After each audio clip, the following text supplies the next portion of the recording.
सुनते वचन स्वामी भोरी वचन कपट चले एक ही बार आस सब पूजे और जीव कर दूजी।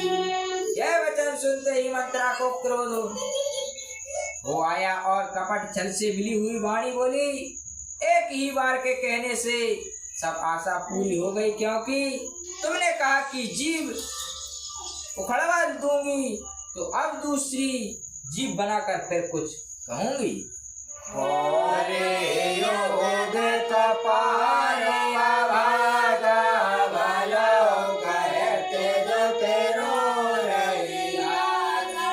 काया झूठ बुरे बात बनाई के प्रिय तुम्हें घरों में मारी। भली बात करते हुए तुम्हें दुख लगा तो यह हमारा भाग्यहीन कपार फोड़ने के योग्य है, जो झूठी बात को सत्य बनाकर कहते हैं। तुम्हें वे ही प्यारे हैं, कड़वी हूँ, अर्थात सत्य कहे सो मारा जाए।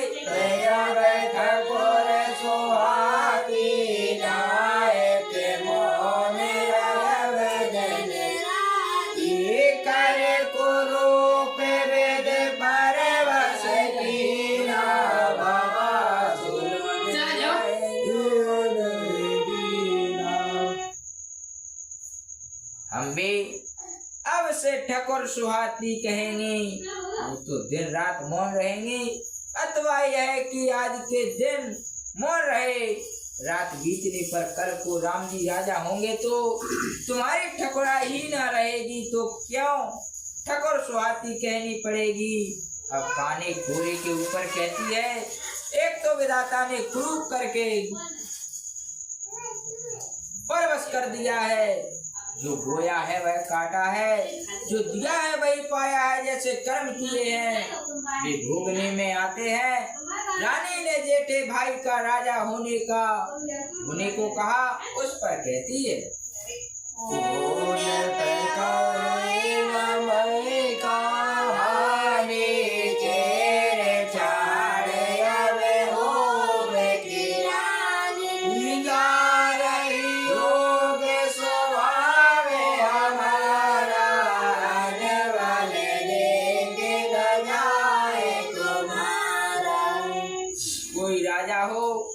मुझे क्या हानि, चेरी छोड़ अब क्या रानी होंगी।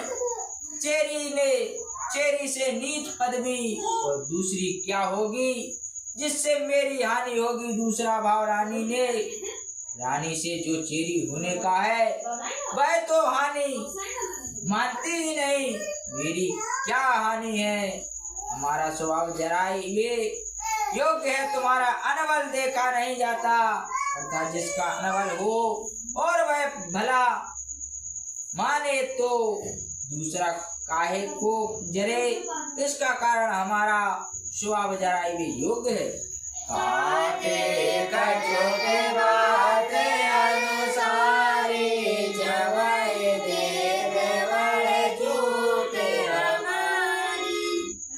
तुम्हारा अनबल देखकर कुछ कहीं हमारी बड़ी चूक है, हे देवी, उसे सब क्षमा करिए। तो कहने का भाव यह है कि अनबल की कुछ बात चलाई है तो बहुत घोड़े कपट प्रिय वचन सुने,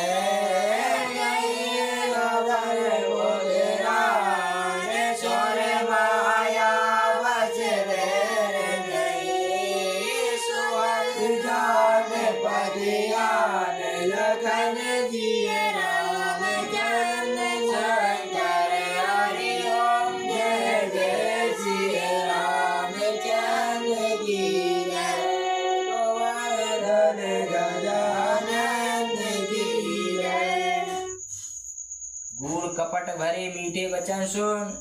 स्त्रियों के बीच में ओट पर बुद्धि वाली अर्थात क्षणमती व अधर कहे नीच बुद्धि वाली रानी देवताओं की माया के वश हो।